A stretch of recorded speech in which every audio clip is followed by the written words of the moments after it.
Bismillah. Double, double, double. Klaim Tarim Negeri Seribu Wali ancur. Glorifikasi para Habib klan Ba'alwi yang menyatakan Indonesia damai karena ada wali Yaman. Buktinya, Yaman yang katanya banyak walinya malah dibombardir. Berarti wali-wali palsu seperti nasab palsunya juga. Hadramaut hari ini bukan sekedar wilayah di Yaman Selatan. Ia adalah titik dari nyala konflik kepentingan antara Arab Saudi dan Uni Emirat. Dua negara teluk itu masing-masing mendukung faksi-faksi yang saling bersaing untuk menguasai wilayah strategis kaya sumber daya dan memiliki posisi geopolitik penting.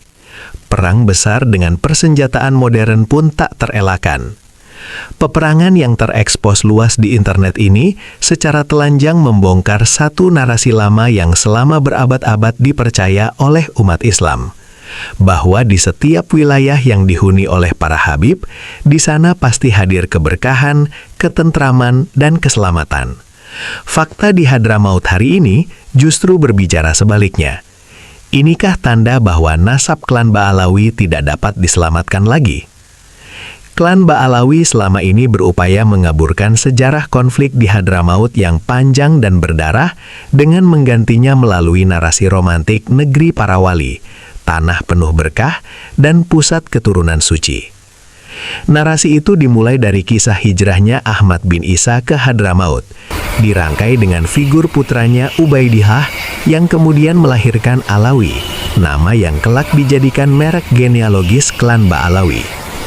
Namun seluruh rangkaian kisah ini ditolak oleh metodologi sejarah modern karena tidak ditemukan bukti sejaman, baik manuskrip, catatan administratif, maupun kitab-kitab sejarah primer yang dapat diverifikasi. Meski demikian, sejarah rekaan ini berhasil bertahan selama berabad-abad. Sejarah itu diterima, diajarkan, bahkan dilegitimasi, bukan hanya oleh sejarawan lokal di Yaman, tetapi juga oleh dunia Islam secara luas.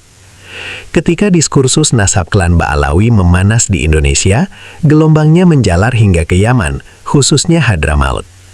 Kiai Haji Imaduddin Usman Al-Bantani, yang selama ini dikenal sebagai pelopor pembongkaran misteri ini di Nusantara, ternyata juga dipandang oleh para peneliti Yaman sebagai sosok yang berani menentang narasi mapan klan Ba'alawi. Banyak peneliti Yaman yang menghubungi kiai muda asal Banten ini untuk mengkonfirmasi ulang sejarah Hadramaut, terutama terkait klan Ba'alawi yang telah dibongkar kepalsuannya secara sistematis oleh Kiai Imad. Hal ini sebagaimana terungkap dalam paparan Kiai Imad di hadapan sejumlah ulama Nusantara. Di era modern, Hadramaut telah berubah menjadi wilayah strategis yang kaya minyak dan terus berada dalam pusaran konflik. Aktor lokal, nasional, hingga internasional berebut kendali atas wilayah dan sumber dayanya. Sementara itu, klan Ba'alawi tetap meninabobokan para mukibinnya dengan kisah-kisah kewalian nenek moyang mereka yang setelah ditelusuri sebagian besar ternyata adalah tokoh fiktif dan konstruksi belakangan. Dunia Islam sudah terlalu lama terlarut dalam narasi silsilah mulia klan Ba'alawi hingga para tokohnya diperlakukan sebagai otoritas keagamaan absolut, mengajar, memimpin, bahkan menjadi rujukan moral dan spiritual. Namun semua narasi itu mulai gugur ketika era digital memaksa segalanya harus berhadapan dengan pembuktian ilmiah, filologi, dan data sejarah yang terbuka, serta yang terpenting dengan genealogi, yakni tes DNA.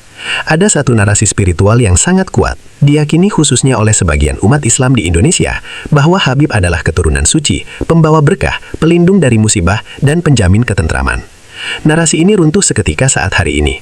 Hadramaut yang diklaim sebagai pusat kewalian justru dibombardir oleh Arab Saudi dan menjadi medan perang terbuka antara sesama negara Arab, Arab Saudi, Uni Emirat Arab, serta milisi internal di dalam negeri Yaman sendiri. Jika tanah para wali saja tak luput dari kehancuran, lalu di mana letak jaminan berkah itu? Setelah fakta ini, apakah kita masih akan menerima begitu saja klaim bahwa Habib adalah cucu Nabi tanpa verifikasi ilmiah? Apakah mukibin akan sadar? Semoga saja ya. Terima kasih sudah menonton. Jangan lupa like dan subscribe. Yang subscribe semoga masuk surga. Amin. Alhamdulillah.